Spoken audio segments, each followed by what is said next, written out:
कहा जाता है कि सलीम जावेद ने अमिताभ बच्चन को ध्यान में रख के ही ये फिल्म दीवार जो लिखी थी, क्योंकि सलीम जावेद ने ही जंजीर लिखी थी और उसमें अमिताभ बच्चन का किरदार जो बहुत बड़ा हिट हुआ था, इसलिए उन्होंने माइंड में, क्योंकि एज ए राइटर मैं भी राइटर हूँ, तो हम जब कहानी लिखते हैं तो दिमाग में कोई ना कोई कैरेक्टर होता है और उस कैरेक्टर के अकॉर्डिंग ही उस फिल्म को लिखा जाता है। तो सलीम जावेद ने जो अमिताभ बच्चन को ही विजय के रूप में दिमाग में रख के कहानी लिखी थी, लेकिन यश चोपड़ा साहब जो है वो देवानंद को अपनी फिल्म में विजय का किरदार देना चाहते थे और राजेश खन्ना को रवि वाला जो किरदार, यानी कि जो शशि कपूर साहब ने निभाया था, उस किरदार को वो राजेश खन्ना को देना चाहते थे। इसका एक कारण ये भी था कि गुलशन राय जो फिल्म के प्रोड्यूसर थे, देव साहब के साथ दो फिल्में कर चुके थे। एक जॉनी मेरा नाम थी और दूसरी थी जोशीला। जोशीला के डायरेक्टर यश चोपड़ा साहब ही थे, इसलिए यश चोपड़ा साहब को वो बोल रहे थे कि भाई आप जो है देव साहब को इस फिल्म में लो, विजय का किरदार वो बेहतरीन ढंग से निभा सकते हैं और उनके साथ अपनी जमती भी है। और राजेश खन्ना को इसलिए रवि का किरदार देना चाहते थे क्योंकि राजेश खन्ना ऑलरेडी यश चोपड़ा साहब के साथ फिल्म कर चुके थे दाग,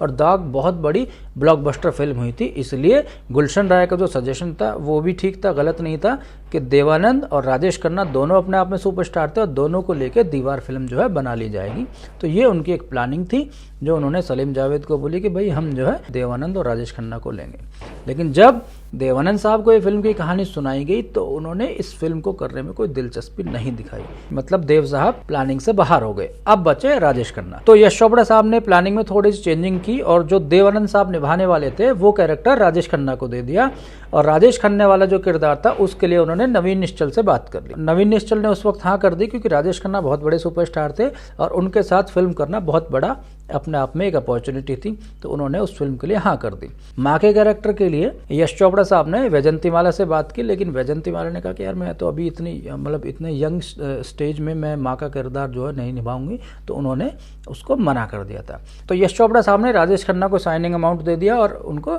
फिल्म की डेट्स वगैरह उनसे ले ली। लेकिन राजेश खन्ना क्योंकि बहुत बड़े सुपरस्टार थे, वो एक साथ बहुत सारी फिल्में कर रहे थे, तो वो इस फिल्म के लिए समय नहीं दे पा रहे थे, जिसकी वजह से ये फिल्म जो है बनने में देरी होने लगी थी इस फिल्म को। तो सलीम जावेद भी इतना बड़ा नाम हो चुके थे कि उनकी बातें जो है वो मानी जाने लगी थी, तो वो भी बार बार यश चोपड़ा साहब पे दबाव बना रहे थे कि आप राजेश खन्ना की जगह अमिताभ बच्चन को साइन कर लीजिए। तो फाइनली यश चोपड़ा साहब ने राजेश खन्ना को फोन किया कि भाई अगर तुम समय नहीं दे पा रहे हो तो मैं अमिताभ को ले लेता हूँ इस फिल्म के लिए। तो राजेश खन्ना को उन्होंने मना कर दिया और अमिताभ बच्चन को उन्होंने साइन किया। अब जब राजेश खन्ना फिल्म से निकल गए तो नवीन निश्चल ने कहा कि यार राजेश खन्ना जो किरदार निभा रहे थे अब वो अमिताभ कर रहा, तो अमिताभ तो नया है मेरे से, अब मैं उसके छोटे भाई का किरदार निभाऊंगा तो मेरा किरदार जो वो दब जाएगा। तो नवीन निश्चल ने ये किरदार करने से मना कर दिया, जिसकी वजह से ये किरदार जो है शशि कपूर साहब की झोली में चला गया था।